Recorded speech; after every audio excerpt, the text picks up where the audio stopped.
బలంగా వస్తుంది.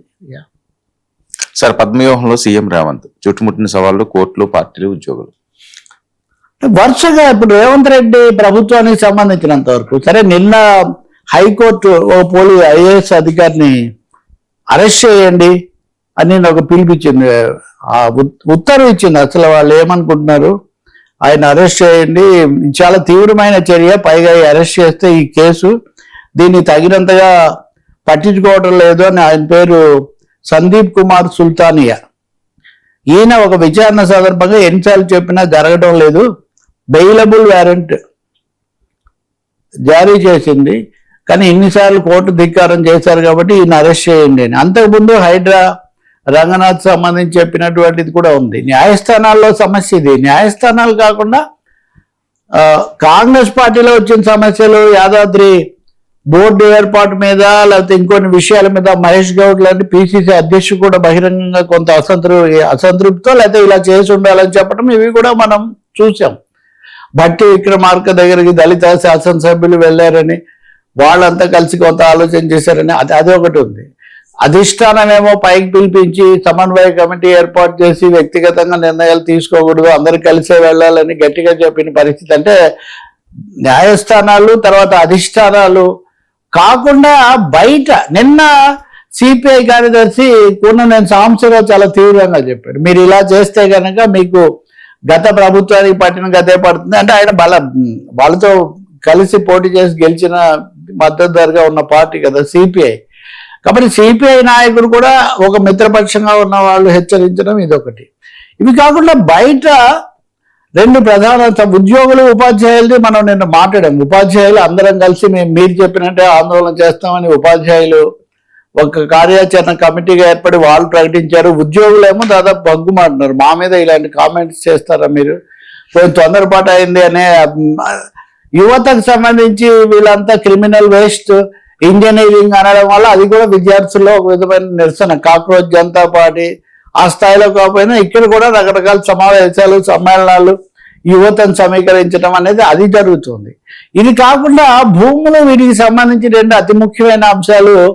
ఒకటేమో 22A నిషేధిత భూములు అన్నది ఒక అస్పష్టంగా తయారై, అసలు ఎవడి భూమి ఏమిది, నా భూమి నాకే చెందకుండా పోతున్న పరిస్థితి అన్నది. కొంతమంది దీన్ని పెద్ద పెద్ద కంపెనీలు రియల్ ఎస్టేట్ యాంగిల్లో చూస్తే, అది కాకుండా మామూలు మనుషులు కూడా మేము రిజిస్టర్ చేసుకోలేకపోతాం, రిజిస్ట్రేషన్లు జరగట్లేదు, ఏది 22A ఏది కాదు. ఈ నిషేధిత జాబితా అన్నది ఇష్టానుసారం మార్చేయడం వల్ల ఒక తీవ్రమైన అనిశ్చిత పరిస్థితి ఏర్పడుతుంది. అది రియాలిటీ రంగంలో కానీ గృహ నిర్మాణంలో కానీ చాలా తీవ్ర ప్రభావం చూపిస్తుంది. హైడ్రా తాలూకు అంటే ఇటు హైడ్రా, ఇటు 22A, ఇవి రెండు కూడా తెలంగాణలో ఆర్థిక కార్యకలాపాలను, భూ వ్యాపారం అనండి, గృహ నిర్మాణం అనండి, అలాగే ఒక అనిశ్చిత పరిస్థితికి దారితీస్తున్నాయి. ఈరోజు అయితే హిందూ ఒక ఫుల్ పేజీ స్టోరీ ఈ 22A దాని మీదే ప్రకటించింది.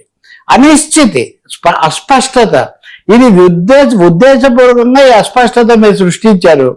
మొన్న మంత్రి పొంగులేటి శ్రీనివాసరెడ్డి కూడా మాట్లాడారు, మనం ప్రభుత్వ భూమిని కాపాడాలి, ప్రజలకు మటుకు సమస్య రాకుండా చూడాలని.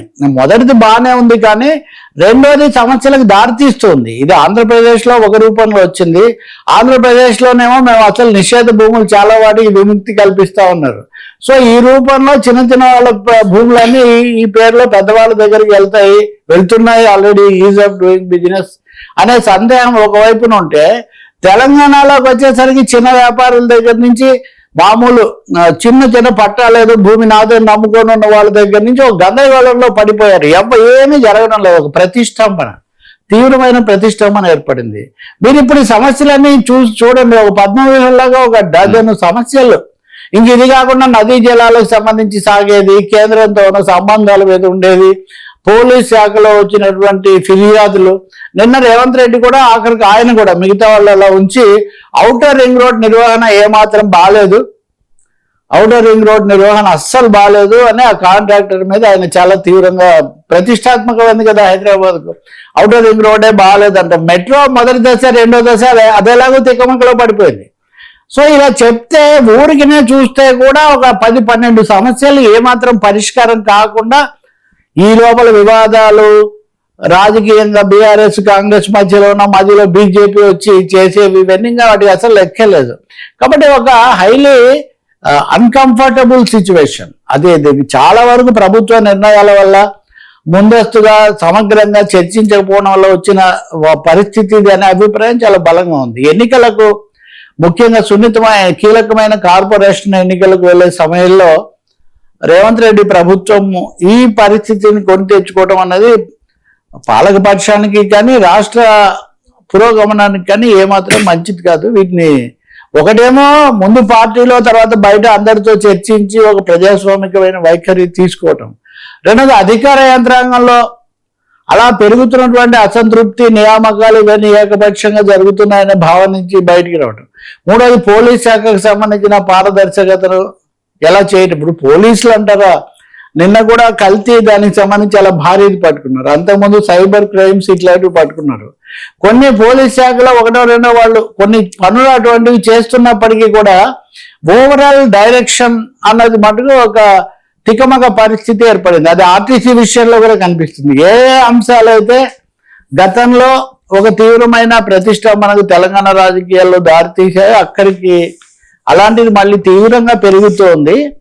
వీటికి మధ్యలో మళ్ళీ అగ్నిలో ఆజ్యం పోసినట్టుగా ఇది ఆంధ్ర తెలంగాణ సమస్యలాగా, ముఖ్యంగా నదీ జలాల మీద BRS making it a big point. Revanth రెడ్డికి గురువు చంద్రబాబు నాయుడు, ఇవన్నీ చంద్రబాబు నాయుడు చెప్తే చేస్తున్నారన్నది బీఆర్ఎస్ యొక్క ప్రధానమైన ఇదిగా ఉంది.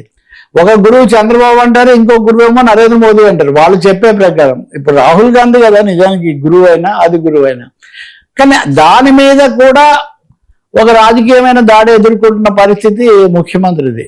మరి వీటికి బీఆర్ఎస్ మీద ఇంకొకరి మీద అనడం వల్ల పరిష్కారం లభించదు కదా. మరి సాంబశివరావు నుంచి అందరూ మాట్లాడుతున్నారంటే ఒక ప్రజాస్వామికంగా ఒక సంయమనంతో కలుపుకుపోయే ఒక వైఖరి అనుసరించాల్సిన అవసరం కనిపిస్తుంది.